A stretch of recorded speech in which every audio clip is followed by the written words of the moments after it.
पुण्य कर्म जो होते हैं ना वो जीवन को संवारते हैं, इसलिए जस्ट बिलीव इन कर्मा। और जो पाप कर्म है वो जीवन को बिगाड़ते हैं। नमस्कार, सुस्वागतम, वेलकम, अभिनंदन। मैं हूं आपके साथ आपकी अपनी होस्ट संतोष डॉक्टर वायरा की। ओए होए, स्वागत अभिनंदन है। कैसे हैं आप सभी का स्वागत अभिनंदन करती हूँ आपके, मेरे और माता रानी के इस फेसबुक पेज पे। दिन दुगनी रात चौगनी आप तरक्की करें, जीवन में कभी किसी चीज की कोई कमी ना रहे, माता रानी की असीम कृपा आप पर बनी रहे। ओए होए, और रोज आप आए और खूब लंबी माता रानी आपको उम्र दे, सक्सेस दे, प्यार दे, दौलत दे, मान दे, सम्मान दे, प्रतिष्ठा दे, यश दे। और आप रोज आएं और जय माता दी दा कमेंट्स करके जाएं और मेरी वीडियो को शेयर करें, जरूर करें। हिंदू धर्म में विभिन्न भगवान और विभिन्न फूल हैं। कौन से भगवान को कौन से फूल चढ़ाएं, चलिए नजर मारते हैं।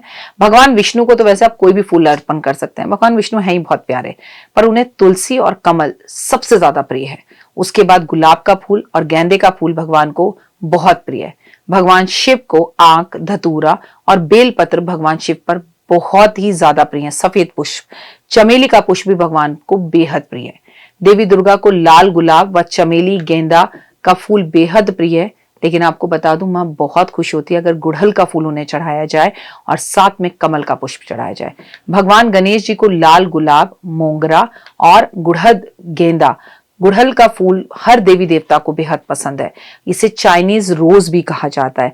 इसे चढ़ाने से भगवान बेहद खुश होते हैं। भगवान हनुमान जी को सिंदूरी लाल गुलाब, चमेली का फूल बहुत पसंद है। ऐसा करने से भगवान आपकी मनोकामना पूर्ण करते हैं। अरे आप इतना देवी देवताओं की पूजा करते हैं, आपको अपने भगवान के फेवरेट फूल तो पता होने चाहिए। देवी लक्ष्मी, कमल, गुलाब, जैस्मिन, इन फूलों को भगवान पर अर्पण करने से भगवान बेहद प्रसन्न होते हैं। भगवान कृष्ण को तुलसी, कमल, मोगरा बेहद पसंद है। भगवान श्री राम को तुलसी, कमल, गुलाब, मोगरा बहुत पसंद है। ये फूल भगवान पर अर्पण जरूर करें। देवी सरस्वती को अगर बात की जाए तो नीला पुष्प अर्पण करें, कमल का पुष्प अर्पण करें, जैस्मिन का फूल अर्पण करें, और सबसे बड़ी बात यह है कि ऑर्चिड का फूल जो होता है नीले रंग का, वो मां सरस्वती पे अर्पण किया जाए तो बेहद प्रसन्न होती है। भगवान सूर्यदेव को कमल का फूल और गुलाब के फूल बहुत पसंद है। अगर ये सब फूल आप इन भगवानों पर अपनी मनोकामना को बोलते हुए नियमित रूप से चढ़ाते हैं, खासकर 41 डेज तक लगातार, तो भगवान आपकी हर मनोकामना पूर्ण करते हैं और जीवन के अंदर खुशियां लाते हैं। लेकिन हिंदू धर्म में कुछ फूल ऐसे भी हैं जो भगवानों पर नहीं चढ़ाए जाते। जैसे भगवान शिव पर नहीं चढ़ाया जाता केवड़ा का फूल, चंपा का फूल और केतकी का फूल। ये भगवान पर वर्जित हैं। इसे आप अगर भगवान पे अर्पण कर देते हैं गलती से तो फायदा तो कुछ नहीं होगा, पर नुकसान जरूर हो जाएगा। दुर्गा देवी पर आप कभी भी अशोक, आक, धतूरा का फूल अर्पण नहीं कर सकते। भगवान विष्णु पर आप केतकी, केवड़ा और चंपा के पुष्प अर्पण ना करें तो अच्छा होगा। भगवान गणेश जी पर कभी आप तुलसी अर्पण नहीं कर सकते हैं, अशोक के पत्ते अर्पण नहीं कर सकते हैं। देवी लक्ष्मी को नहीं चढ़ाया जाता केतकी, केवड़ा का फूल, इसे भगवान मां लक्ष्मी जो है वो प्रसन्न नहीं करती। भगवान कृष्ण पर नहीं चढ़ाया जाता कभी भी अशोक का, धतूरे का पुष्प। भगवान हनुमान जी पर कभी भी केतकी और केवड़ा या चंपा का पुष्प अर्पण नहीं किया जाता। इन फूलों को अगर आप भगवान पर चढ़ाएंगे तो आपकी जो भी मनोकामना है वो तो पूरी होगी ही नहीं, लेकिन सबसे बड़ी बात, आप अपने पाप कर्म भी कमा लेंगे। मैं हूं आपके साथ आपकी अपनी होस्ट डॉक्टर वायरा की, जहां मैं आपको भगवान के पुष्पों के बारे में बता रही हूँ कि कौन से पुष्प भगवान को अर्पण करने चाहिए और कौन से पुष्प भगवान को अर्पण नहीं करने चाहिए। पर हम क्या करते हैं, हम आजकल की भक्ति में दिखावे को बहुत करते हैं।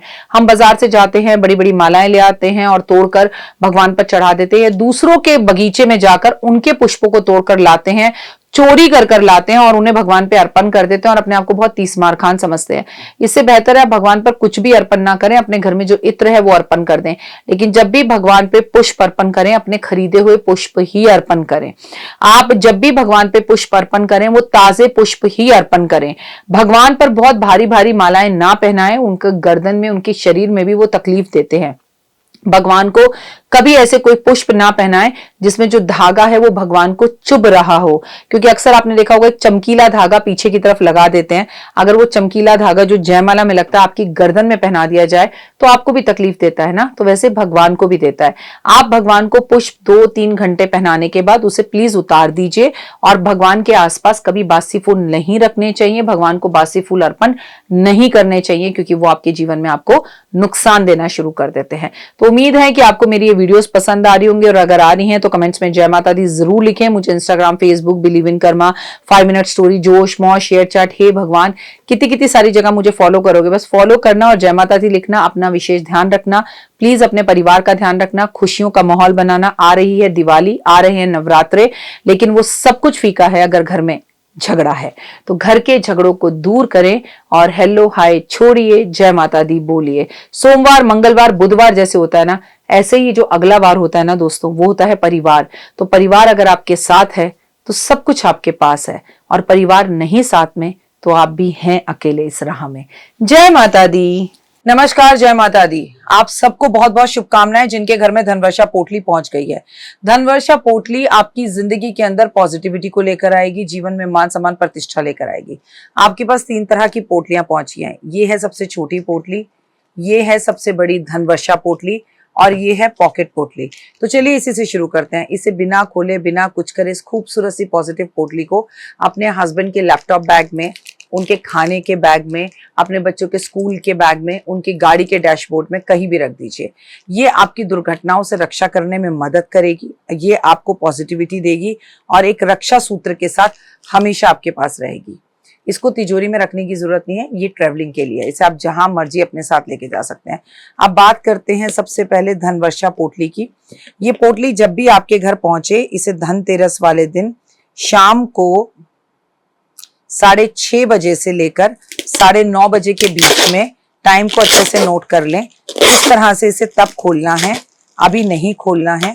और जैसे जैसे आप इसे खोलना शुरू करेंगे, इसकी महक आपके जीवन के अंदर काफी बड़े बदलाव लेकर आएगी। ओए होए, खुलते ही वो पॉजिटिविटी, वो खुशबू आपको महसूस होगी। अब आपने क्या करना है, इस पोटली को अपने हाथ में इस तरह से लेना है। ये ऐसे होगी, इसको आपने बड़े प्यार से इस तरह से मोड़ना है और मेरे साथ बोलिए, और अगर ना बोल पाए तो मेरी ही वीडियो चला लीजिएगा। इसमें आपके साथ ये कुबेर की चाबी भी आएगी। ये कुबेर की चाबी को आपको डबल साइड टेप से अपने घर के दरवाजे में अंदर की तरफ चिपका देना है। अच्छा, ध्यान से देखिए, एक तरफ इसमें कुबेर की तस्वीर है और एक तरफ इसमें कुबेर का यंत्र है। जो यंत्र है वो आपको इस तरफ दरवाजे की तरफ ऐसे चिपकाना है, और कुबेर जो है आपके घर को देख रहे हो अंदर से। कोई कंफ्यूजन हो, पूजा, अनु और आरती आपको बताएंगे। अब आपने ये पोटली लेनी है, इसके ऊपर इस तरह के 10 के नोट की नई गड्डी आपके पास होनी चाहिए। प्लीज पिछले साल की गड्डी का प्रयोग मत करिएगा, जो आपने पिछले साल रखी थी उसे खर्च लीजिएगा। ये नई गड्डी इस पर रखिएगा। जिन लोगों के पास 10 के नोट की गड्डी ना हो, वो चांदी का सिक्का भी रख सकते हैं इसके ऊपर, और आप जिस देश में हैं वहां की करेंसी रख सकते हैं। और ऐसा भी नहीं है कि आपको इसके ऊपर 10 के नोट की गड्डी रखनी है। 100 की रखिए, 20 की रखिए, 50 की रखिए, 200 की रखिए, 500 की रखिए, वो आपकी आर्थिक स्थिति पर है। अब मेरे साथ बोलिए, महालक्ष्मी का स्थिर रूप से कुबेर के साथ, शुभ लाभ के साथ, गणपति के साथ, रिद्धि सिद्धि के साथ मेरे घर में आज वास हो रहा है। मान सम्मान प्रतिष्ठा, यश, सेहत, स्वास्थ्य, स्थिर रूप से लक्ष्मी मेरे घर में रह रही है। आपकी अति कृपा मेरे संसार, मेरे परिवार पर है। हे महामाई, हमें ताकत और शक्ति देना। हम बहुत मेहनत कर रहे हैं और हमें और मेहनत करने की ताकत और शक्ति देना, और हमारे घर में धन धान्य और की कभी किसी चीज की कोई कमी ना रहे। धन धान्य, मान सम्मान, वैभव, यश, प्यार, एहसास, अपनापन, सेहत, स्वास्थ्य, हमेशा हमें सब कुछ मिल रहा है और मिलता रहेगा। ये बोलकर जहां पर भी आपकी अलमारी में तिजोरी है, आपकी कोई कबर्ड है, आपकी कोई जगह है, इसे आपने वहां पर स्थिर कर देना है। ये 1 साल तक रहेगी। जब भी आप इसे वहां स्थिर करें, इस पर आप परफ्यूम, जो भी आपका पसंदीदा परफ्यूम है वो छिड़काव जरूर करें। साथ में एक बात याद रखिएगा कि इसे आपको खोलना बिल्कुल भी नहीं है। इसको आपने जिस तरह से मैंने बोला वैसे रखना है। पोटली छोटी हो या बड़ी, कुबेर की चाबी इसमें भी है, कुबेर की चाबी इसमें भी है। धनतेरस वाले दिन आपको ये कार्य करना है। ये पर्सनल वीडियो भी आपके फोन पर पहुंचेगी। अभी के लिए जय माता दी।